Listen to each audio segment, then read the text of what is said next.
Hi, welcome to Prepsky. HSST exam only batch. നമ്മൾ HSSTയുടെ exam only batch announce ചെയ്തത് മുതൽ പലവിധ സംശയങ്ങൾ നമ്മുടെ മുന്നിലേക്ക് വരാം. ഈ ഒരു സമയം കൊണ്ട് ഇത്രയും എക്സാമുകൾ നമുക്ക് എഴുതി തീർക്കാൻ സാധിക്കുമോ? എങ്ങനെയാണ് ഇതിൻ്റെ പാറ്റേൺ? ഇതിൻ്റെ ഉള്ളിൽ എങ്ങനത്തെ തരം എക്സാമുകളുണ്ട്? ഇതിൽ എന്തെല്ലാം തരം അനാലിസിസുകൾ ഇതിൻ്റെ ഉള്ളിലുണ്ട്? ഇങ്ങനെയുള്ള ഒരുപാട് സംശയങ്ങൾ നിങ്ങളുടെ മുന്നിലേക്കുണ്ട്. അപ്പോൾ നമ്മുടെ എക്സാം ഉള്ളി ബാച്ച് എന്താണ്, എങ്ങനെയാണ് എന്നാണ് നമ്മൾ ഇതിലൂടെ ഒന്ന് പരിചയപ്പെടാൻ പോകുന്നത്. ഇതോടൊപ്പം തന്നെ നിങ്ങളുടെ സബ്ജക്റ്റിൻ്റെ ഒരാഴ്ച നിങ്ങൾ പഠിക്കുന്നത് എങ്ങനെയാണ്, എന്തെല്ലാമാണ് ഒരാഴ്ചത്തെ സ്റ്റഡി പ്ലാൻ, അതുമായി ബന്ധപ്പെട്ട കാര്യങ്ങൾ എന്താ, ഇതുകൂടി നമുക്ക് നോക്കാം. ആദ്യം, എന്താണ് എക്സാം ഓൺലി ബാച്ച്? ഒരു മത്സര പരീക്ഷയ്ക്ക് അപ്പിയർ ചെയ്യുന്ന ഒരു ഉദ്യോഗാർത്ഥിയെ സംബന്ധിച്ചിടത്തോളം ഏറ്റവും പ്രധാന പ്രശ്നം പഠിക്കുന്നതിനോടൊപ്പം തന്നെ എക്സാം ഹാളിൽ എങ്ങനെ ഞാൻ ഇത് പ്രസൻറ്റ് ചെയ്യും, ഞാൻ ഈ പഠിച്ച കാര്യങ്ങൾ ആ ഒരു ക്ലിപ്തത വെച്ചിട്ട് ആ ഒരു സമയത്തിനുള്ളിൽ എനിക്ക് എങ്ങനെ എഫക്റ്റീവായിട്ട് ഈ OMR ഷീറ്റിലേക്ക് എനിക്ക് പകർത്താൻ സാധിക്കും. ഇതാണ് നമ്മുടെ മുന്നിലുള്ള ഏറ്റവും പ്രധാനപ്പെട്ട ചോദ്യം. നെഗറ്റീവ് മാർക്കുകൾ കുറയ്ക്കണം, അറിയുന്ന ഭാഗം കൂടുതൽ നന്നായിട്ട് നമുക്ക് എക്സ്പ്രസ് ചെയ്യാൻ സാധിക്കണം. ഇങ്ങനെയുള്ള കാര്യങ്ങൾക്ക് വേണ്ടിയിട്ട് നിങ്ങൾ പഠിക്കുന്നതിനോടൊപ്പം തന്നെ എക്സാമുകൾക്കും കൂടുതൽ പ്രാധാന്യം കൊടുക്കാൻ വേണ്ടിയിട്ടാണ് യഥാർത്ഥത്തിൽ എക്സാം ഓൺലി ബാച്ചുകൾ നമ്മൾ ചെയ്തിട്ടുള്ളത്. നിങ്ങൾ പല സ്ഥലങ്ങളിൽ പഠിക്കുന്നവരായിരിക്കാം, നിങ്ങൾ സ്വയമേ പഠിക്കുന്നവരായിരിക്കാം, അങ്ങനെ പല ആളുകൾ ഉണ്ടായിരിക്കാം. നമ്മുടെ നോർമൽ ബാച്ചിൽ വരുന്ന, റെഗുലർ ബാച്ചിൽ വരുന്ന ഉദ്യോഗാർത്ഥികൾക്ക് ഈ എക്സാം ഓൺലി ബാച്ച് അതിൽ തന്നെ ഇൻക്ലൂഡഡ് ആണ്. ഇനി നിങ്ങൾക്ക് എക്സാം ആണ് കൂടുതൽ വേണ്ടത് എങ്കിലാണ് നിങ്ങൾ ഈ എക്സാം ഓൺലി ബാച്ചിലേക്ക് നോക്കേണ്ടത്, അല്ലെങ്കിൽ പ്രിഫർ ചെയ്യേണ്ടത്. എങ്ങനെയാണ് എക്സാം ഓൺലി ബാച്ച്, എന്തെല്ലാമാണ് എക്സാം ഓൺലി ബാച്ചിൽ ഇൻക്ലൂഡഡ് ആയിരിക്കുന്നത് എന്ന് നമുക്കൊന്ന് നോക്കാം. ആദ്യമായിട്ട് നിങ്ങൾ മനസ്സിലാക്കുക, നമ്മുടെ എക്സാം നമ്മുടെ മുന്നിലേക്ക് എത്തിയിരിക്കുന്നു. ഏകദേശം ഒരു 60 ദിവസം കൊണ്ട് നമുക്ക് ഇത് കംപ്ലീറ്റ് ചെയ്യണം. അപ്പോൾ ഒരു 60 ഡേയ്സ് സ്റ്റഡി പ്ലാൻ ആയിട്ടാണ് നമ്മൾ ഈ എക്സാം ഓൺലി ബാച്ച് കൊണ്ടുവരുന്നത്. അപ്പോൾ 60 ദിവസം കൊണ്ട് ഇത്ര വലിയൊരു സിലബസ്, ഇത്ര വലിയൊരു ടോപ്പിക്കുകൾ ഇതെല്ലാം പഠിച്ചു തീർക്കാൻ പറ്റുമോ എന്ന് ചോദിച്ചാൽ ബുദ്ധിമുട്ടാണ്. കാരണം വലിയ സിലബസ് ഉണ്ട്. പക്ഷേ സിസ്റ്റമാറ്റിക് ആയിട്ട് പഠിച്ചു കഴിഞ്ഞാൽ സാധിക്കാം. അപ്പോൾ ഈ 60 ഡേയ്സ് സ്റ്റഡി പ്ലാൻ എന്ന് പറഞ്ഞാൽ ഈ ഒരു 60 ദിവസം കൊണ്ട് നിങ്ങൾ ഈ പറഞ്ഞ നമ്മുടെ ടോട്ടൽ സിലബസിനെ നമ്മൾ കൃത്യമായിട്ട് ഓരോ ദിവസവും ഇങ്ങനെ ഇത്ര ഭാഗങ്ങൾ പഠിക്കണം എന്ന് പറഞ്ഞിട്ട് കൃത്യമായിട്ട് നമ്മൾ വിഭജിക്കുന്നു.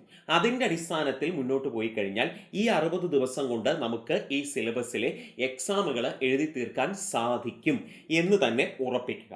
അപ്പോൾ 60 ദിവസം കൊണ്ട് ഇത് നമുക്ക് കംപ്ലീറ്റ് ചെയ്യണം. ഈ 60 ദിവസം കൊണ്ട് ഇതിൽ എന്തെല്ലാം വരും എന്ന് നമുക്ക് നോക്കാം. ആദ്യം, ഡെയിലി ടോപ്പിക് എക്സാമുകൾ ഉണ്ടായിരിക്കും. അപ്പോൾ ഓരോ ദിവസവും പഠിക്കേണ്ട കാര്യങ്ങൾ മുൻകൂട്ടി നിങ്ങൾക്ക് സിലബസ് ഓറിയന്റഡ് ആയിട്ട് സ്റ്റഡി പ്ലാൻ ആയിട്ട് തന്നിട്ടുണ്ടാവും. അത് വെച്ച് നിങ്ങൾ പഠിച്ച് ഓരോ ദിവസവും ടോപ്പിക് എക്സാം. ഈ ടോപ്പിക് എക്സാം എന്ന് പറയുമ്പോൾ അന്നത്തെ സബ്ജക്റ്റും, അതായത് ഒരു ദിവസം തന്നത് എന്താണോ അതായിരിക്കാം. അതിൽ സബ്ജക്റ്റ് ഉണ്ടാവാം, ചിലപ്പോൾ സബ്ജക്റ്റും അതോടൊപ്പം ജനറൽ പാർട്ടും ഉണ്ടാകാം. രണ്ടും മിക്സ് ചെയ്തിട്ടും വരാം. കാരണം എന്താണെന്ന് വെച്ചാൽ നിങ്ങൾ മനസ്സിലാക്കണം, 60 ദിവസം കൊണ്ട് നിങ്ങളുടെ ഈ വലിയ സിലബസ് കവർ ചെയ്യണം. അപ്പോൾ കുറച്ച് സ്പീഡിൽ കുറച്ച് കൂടുതൽ കാര്യങ്ങൾ ഉണ്ടായിരിക്കും.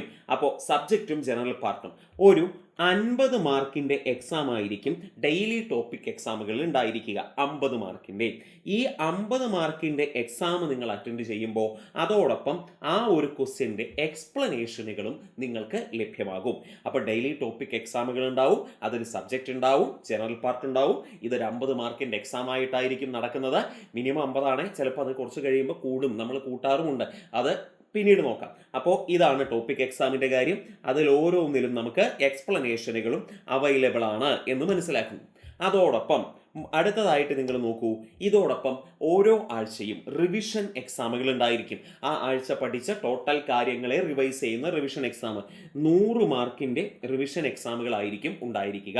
അപ്പോൾ ആ 100 മാർക്കിൻ്റെ റിവിഷൻ എക്സാമും അതോടൊപ്പം അതിൻ്റെ എക്സ്പ്ലനേഷനുകളും നിങ്ങൾക്ക് ലഭ്യമാകും എന്നുള്ളത് ഓർമ്മയിൽ നിങ്ങൾ വെക്കുന്നു. ശരി, അപ്പോൾ നിങ്ങളൊന്ന് ആലോചിച്ച് നോക്കൂ, ഒരാഴ്ചയിൽ 6 ദിവസം. അപ്പോൾ 6 ദിവസം ഓരോ ടോപ്പിക് എക്സാമുകൾ വെച്ചിട്ട് നിങ്ങൾ 6 × 50, നിങ്ങൾ അവിടെ 300 ചോദ്യങ്ങൾ പരിചയപ്പെട്ടു. ഒരു റിവിഷൻ എക്സാം, അപ്പോൾ നോക്കൂ, നിങ്ങൾ അപ്പോൾ 400 ചോദ്യങ്ങൾ ഏറ്റവും ചുരുങ്ങിയത് ഒരാഴ്ച പരിചയപ്പെട്ടു. അതോടൊപ്പം ചില ആഴ്ചകളിൽ മോഡൽ എക്സാമുകളും കൂടി വരുമ്പോൾ 400 പ്ലസ് വീണ്ടും ഒരു 500 ചോദ്യങ്ങളും അതിൻ്റെ ആൻസറുകളും അതിൻ്റെ എക്സ്പ്ലനേഷനുകളും അനുബന്ധ വസ്തുതകളും നിങ്ങളുടെ പരിചയത്തിലേക്ക് വരുന്നു. അപ്പോൾ എത്രത്തോളം ചോദ്യങ്ങൾ നിങ്ങൾ പരിചയപ്പെടും. ഈ ചോദ്യങ്ങൾ അല്ലെങ്കിൽ കാര്യങ്ങൾ എന്ന് പറയുമ്പോൾ ഓർക്കണം, PSCയുടെ മാറിയ പുതിയ പരീക്ഷാ ചോദ്യങ്ങളുടെ പാറ്റേൺ നിങ്ങൾക്കറിയാം. സ്റ്റേറ്റ്മെന്റ് ടൈപ്പ് ചോദ്യങ്ങൾ വരുന്നുണ്ട്. അതേ രീതിയിൽ തന്നെയുള്ള ചോദ്യങ്ങളെയാണ് നിങ്ങൾ പ്രതീക്ഷിക്കേണ്ടത് നമ്മുടെ എക്സാം ബാച്ചുകളിൽ. ഇനി അതോടൊപ്പം മോഡൽ എക്സാമുകളും പ്രീവിയസ് ഇയർ എക്സാമുകളും ഉണ്ടാവും. മോഡൽ എക്സാം എന്ന് പറയുമ്പോൾ നിങ്ങൾക്കറിയാം, ഒരു നോർമൽ എക്സാമിൻ്റെ, ഒരു PSC എക്സാമിൻ്റെ അതേ മാതൃകയിലുള്ള 100 ചോദ്യങ്ങൾ. അതോടൊപ്പം ആ 100 ചോദ്യങ്ങളിൽ നിങ്ങൾക്കറിയാം, നിങ്ങൾക്കത് അറ്റൻഡ് ചെയ്യുമ്പോൾ അതിൻ്റെ എക്സ്പ്ലനേഷനും ലഭിക്കും. അപ്പം കൃത്യമായിട്ട് ഒരു മത്സര പരീക്ഷ നിങ്ങൾ ആ എക്സാം ഹാളിൽ പോയി എഴുതുന്ന അതേ മാതൃകയിലാണ് നിങ്ങൾ ഈ മോഡൽ എക്സാമിനെ സമീപിക്കുന്നത്. അങ്ങനെ എഴുതുമ്പോൾ നിങ്ങൾ നോക്കൂ, 100 ചോദ്യങ്ങൾ, ആ കൃത്യമായ ടൈം മാനേജ്മെൻറ്റ് നിങ്ങൾക്ക് കിട്ടും. കാരണം ഈ ഒരു സമയത്തിൻ്റെ ഉള്ളിൽ നമുക്ക് ഇത്ര ചോദ്യങ്ങൾ, നിങ്ങൾക്കറിയാം നമ്മുടെ ചോദ്യങ്ങൾ വരുമ്പോൾ അത് സ്റ്റേറ്റ്മെൻറ്റും കൂടി ആവുന്ന സമയത്ത് നമുക്ക് ടൈം കൺസ്യൂമിംഗ് ആണ്. അപ്പം നമുക്ക് ടൈം മാനേജ്മെൻറ്റ് ഫലപ്രദമായി ഉപയോഗിക്കാൻ സാധിച്ചെങ്കിൽ മാത്രമേ നമുക്ക് ആ മത്സര പരീക്ഷയിൽ യഥാർത്ഥത്തിൽ വിജയിക്കാനും ഉയർന്ന റാങ്കിലേക്ക് എത്താനും സാധിക്കൂ. അപ്പോൾ ടൈം മാനേജ്മെൻറ്റ് വളരെ പ്രാധാന്യം അർഹിക്കുന്ന കാര്യമാണ് എന്നുള്ളത് ഓർമ്മയിൽ വെക്കുക. അപ്പോൾ ടൈം മാനേജ്മെൻറ്റ് വളരെ പ്രധാനമായിട്ട്. അതോടൊപ്പം നെഗറ്റീവ് മാർക്കിൻ്റെ പ്രശ്നം നമ്മളെല്ലാവരെയും ബാധിക്കുന്ന ഒരു കാര്യമാണ്, നെഗറ്റീവ് മാർക്ക്. അപ്പോൾ ഓരോ മോഡൽ എക്സാമുകൾ എഴുതുന്തോറും നിങ്ങൾക്ക് ഈ നെഗറ്റീവ് മാർക്ക് കുറയ്ക്കാനും, എനിക്ക് ഏത് സൈഡാണ് ഞാൻ സ്ട്രോങ്, ഏത് ഭാഗത്താണ് ഞാൻ കുറച്ച് വീക്ക് എന്ന് സ്വയം വിലയിരുത്താനുമുള്ള അവസരമാണ് വരുന്നത്. ഇങ്ങനെയുള്ള ഏറ്റവും മിനിമം നിങ്ങൾ 15 മോഡൽ എക്സാമുകളാണ് നമ്മുടെ ഈ എക്സാം ബാച്ചിലുള്ളത്. അപ്പോൾ തന്നെ നിങ്ങൾക്കറിയാം 1500 ചോദ്യങ്ങളും അതിൻ്റെ അനുബന്ധ വസ്തുതകളും എക്സ്പ്ലനേഷൻസും നിങ്ങളുടെ കാര്യങ്ങളിലേക്ക് വരുന്നു. ഇനി ഓരോ മോഡൽ എക്സാമിന് ശേഷവും അല്ലെങ്കിൽ ഓരോ എക്സാമുകൾക്ക് ശേഷവും നമ്മൾ പറയാറുണ്ട് ഓൾ കേരള റാങ്ക് ലിസ്റ്റ്. ഇതിൻ്റെ കാര്യങ്ങളൊക്കെ ഞാൻ മുൻപേ പറഞ്ഞിട്ടുണ്ട്. ഇങ്ങനെ റാങ്ക് ലിസ്റ്റും കൂടി വരുമ്പോൾ നിങ്ങൾക്ക് നിങ്ങളുടെ പഠനം മറ്റുള്ളവരുമായി കമ്പയർ ചെയ്യുമ്പോൾ നമ്മുടെ സ്ഥാനം ഇത് സ്വയം വിലയിരുത്താൻ നമുക്ക് സാധിക്കുന്നു. അതോടൊപ്പം തന്നെ ഈ എക്സാമുകൾക്ക് ശേഷം ഈ എക്സാമിൻ്റെ ഡീറ്റെയിൽഡ് എക്സാം അനാലിസിസ് നമ്മുടെ ആപ്പിൽ ലഭിക്കും. എന്ന് പറഞ്ഞാൽ നിങ്ങൾക്ക് എത്ര മാർക്ക്, അതിൽ എത്ര എണ്ണം നിങ്ങൾ കറക്റ്റായി, അതോടൊപ്പം തന്നെ നിങ്ങൾക്ക് എത്ര നെഗറ്റീവ് മാർക്ക് വന്നു, ഇത് വളരെ പ്രാധാന്യം. ഇപ്പോൾ നിങ്ങൾക്ക് ഒരു 60 എണ്ണം ശരിയായി എന്ന് വിചാരിക്കുക, എന്നാൽ നിങ്ങൾക്ക് ബാക്കിയുള്ളവർ ഒരു 18 എണ്ണം തെറ്റി എന്ന് വിചാരിക്കുക. അപ്പോൾ മൈനസ് മാർക്ക് എത്രത്തോളം നിങ്ങളുടെ ടോട്ടൽ മാർക്കിനെ ബാധിച്ചു എന്നുള്ളത് നിങ്ങൾക്ക് മനസ്സിലാവും. ഇങ്ങനെയുള്ള മാർക്കിൻ്റെ അനാലിസിസ്, അതുപോലെ നിങ്ങൾ എത്ര സമയം എടുക്കുന്നു ഓരോ ഭാഗത്തിന്, നിങ്ങൾ എത്ര സമയം എടുത്തിട്ടാണ് നിങ്ങൾ ഈ ആൻസർ ചെയ്യുന്നത്, ടൈം മാനേജ്മെൻറ്റ്. അപ്പോൾ ഓരോ മോഡൽ എക്സാം കഴിയും തോറും ടൈം മാനേജ്മെൻറ്റ് മെച്ചപ്പെടുത്താൻ നിങ്ങളെ കൊണ്ട് സാധിക്കും. അതോടൊപ്പം ആക്യുറസി, നിങ്ങൾ ഇതിൽ എത്രത്തോളം അക്യുറേറ്റ് ആയിട്ടാണ് നിങ്ങൾ ഓരോ ആൻസറുകളും ചെയ്യുന്നത്, ഇതെല്ലാം ഡീറ്റെയിൽ ആയിട്ട് നമ്മുടെ എക്സാം അനാലിസിസ് പാർട്ടിൽ നമ്മുടെ ആപ്പിൽ ലഭിക്കുന്നതാണ്. അപ്പോൾ ഇങ്ങനെയുള്ള എല്ലാ സവിശേഷതകളും നമ്മുടെ ഈ ഒരു എക്സാം ഓൺലി ബാച്ചിനുണ്ട്. ഓക്കെ, അപ്പോൾ നമ്മൾ പറഞ്ഞു ഇങ്ങനെ ഓൾ കേരള റാങ്ക് ലിസ്റ്റ് ഉണ്ട്.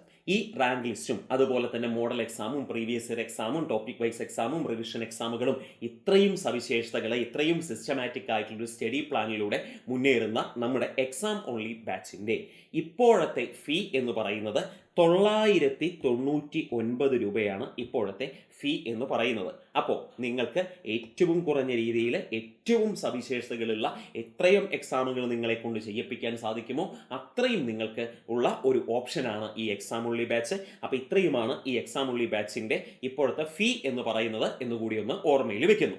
ഈ എക്സാം ഓൺലി ബാച്ചിൽ നിങ്ങളുടെ ഓരോ സബ്ജക്റ്റിൻ്റെയും നമുക്ക് നിങ്ങളുടെ സബ്ജക്റ്റിൻ്റെ ടൈം ടേബിളിലേക്കാണ് ഇനി നമ്മൾ കടക്കുന്നത്. ഓക്കെ, HSST ബോട്ടണിയുടെ ആദ്യത്തെ ഒരാഴ്ചത്തെ ടൈം ടേബിൾ നമുക്ക് നോക്കാം. ഡേ 1 അതിൽ പാർട്ട് 1 മൊഡ്യൂൾ 1 ആണ് എന്നുള്ളത്. അതിൽ ഫൈക്കോളജി അതിൻ്റെ കാര്യങ്ങൾ. ദെൻ ഡേ 2 പാർട്ട് 1 മൊഡ്യൂൾ 1 ഫൈക്കോളജിയുടെ ബാക്കിയുള്ള കാര്യങ്ങൾ ഇത് നിങ്ങൾക്ക് കാണാവുന്നതാണ്. പിന്നെ day 3 teaching aptitude, nature, objectives തുടങ്ങിയ കാര്യങ്ങളാണ് ഡേ 3 വരുന്നത്. Day 4 mycology, classification of fungi തുടങ്ങിയ കാര്യങ്ങളാണ് അതിൽ വരുന്നത്. ഡേ 5 മൈക്കോളജിയുടെ ബാക്കിയുള്ള കാര്യങ്ങളാണ് വരുന്നത്. ഡേ 6 കോൺസ്റ്റിറ്റ്യൂഷൻ്റെ preamble, salient features and fundamental rights. Day 7 ആ റിവിഷനാണ് വരുന്നത്. ഇങ്ങനെയാണ് നമ്മുടെ ബോട്ടണിയുടെ ആദ്യത്തെ ആഴ്ചയിലെ ടൈം ടേബിൾ. ഇത് നിങ്ങളെ ഒന്ന് ഓർമ്മിപ്പിക്കാൻ വേണ്ടിയിട്ട് ഇങ്ങനെയാണ് നമ്മുടെ ടൈം ടേബിൾ. അപ്പോൾ ഓരോ ദിവസവും എത്രത്തോളം ഉണ്ടാവും എന്നുള്ളതിൻ്റെ ഏകദേശം ഒരു രൂപമായിട്ടാണ് ഞാൻ നിങ്ങളെ ഇത് കാണിക്കുന്നത്. അപ്പോൾ ഇത്രയുമാണ് HSST ബോട്ടണിയുടെ എക്സാം ഓൺലി ബാച്ചിൻ്റെ കാര്യങ്ങൾ.